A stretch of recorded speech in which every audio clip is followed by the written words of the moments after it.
నేనైతే చాలా బాగున్నా. ఈరోజు ఎగ్ పప్పు అయితే చేస్తున్నాం. ఎగ్ పప్పు కావాల్సిన గుడ్లు, తర్వాత పిండి, ఉల్లిపాయలు, పచ్చిమిర్చి. పిండితో ఎగ్ పప్పు ఎలా చేయాలో నేను చూపిస్తా, చూడండి. గుడ్లు అయితే ఉడకబెడుతున్నా, వాటర్ వేసుకుందాం. గుడ్లు మునిగినంత వాటర్ వేసుకుందాం. గుడ్లు ఉడకాలంటే కొంచెం సాల్ట్ వేసుకుందాం. మనం ఒక స్పూన్ ఉప్పు వేసుకుంటే తొందరగా ఉడుకుతాయి. తగినంత 3 పాలు నూనె అయితే పోసుకుందాం. నూనె వేడైనాక కరివేపాకు అయితే వేసుకుందాం. నూనెలో కరివేపాకు అయితే బాగా వేపుకుందాం. ఇప్పుడైతే కట్ చేసుకున్న ఉల్లిపాయలు, పచ్చిమిర్చి వేసుకుందాం. ఉల్లిపాయలు వచ్చేసి మంచిగా నూనెలో వేపుకుందాం. ఉల్లిపాయలు అయితే గోల్డ్ కలర్ వచ్చే వరకు వేపుకుందాం. అల్లం ఎల్లిగడ్డ అయితే కొంచెం వేసుకుందాం.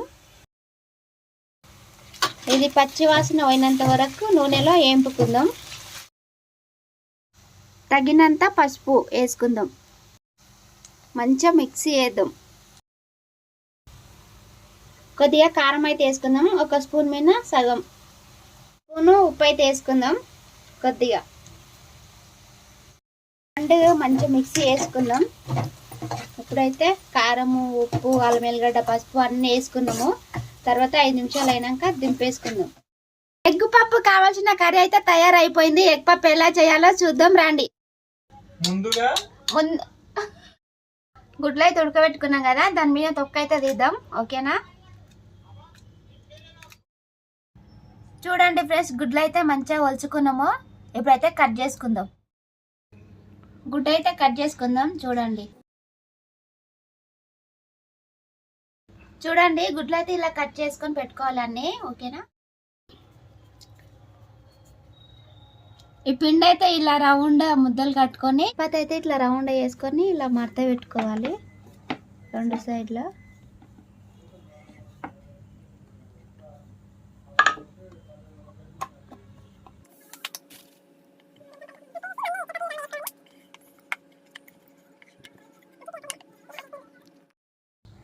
చపాతీ అయితే ఇలా రౌండ్ వేసుకొని కట్ చేసుకోవాలి సైడ్లో.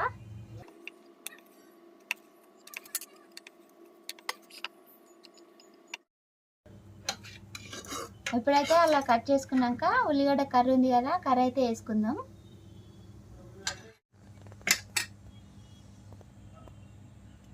ఎగ్ పెట్టుకుందాం. అట్లా ఎగ్ పెట్టుకొని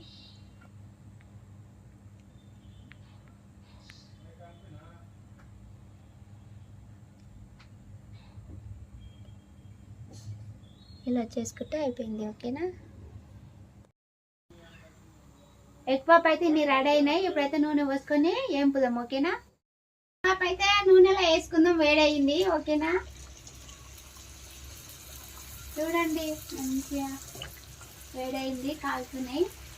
సిమ్ములో పెట్టుకొని చేసుకోండి. జాగ్రత్త వేసుకోండి, నూనె మీద పడకుండా.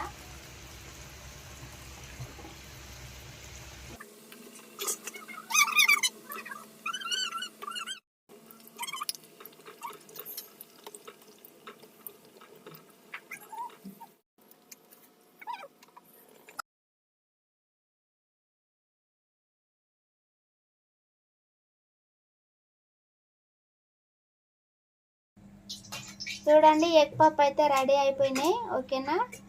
ఇంతకీ వీడియో అయిపోయింది. నెక్స్ట్ వీడియోలో మళ్ళీ కలుస్తాం. మా వీడియో మీకు నచ్చినట్టయితే లైక్ చేయండి, షేర్ చేయండి, సబ్స్క్రైబ్ చేసుకోండి, గంట కొట్టండి.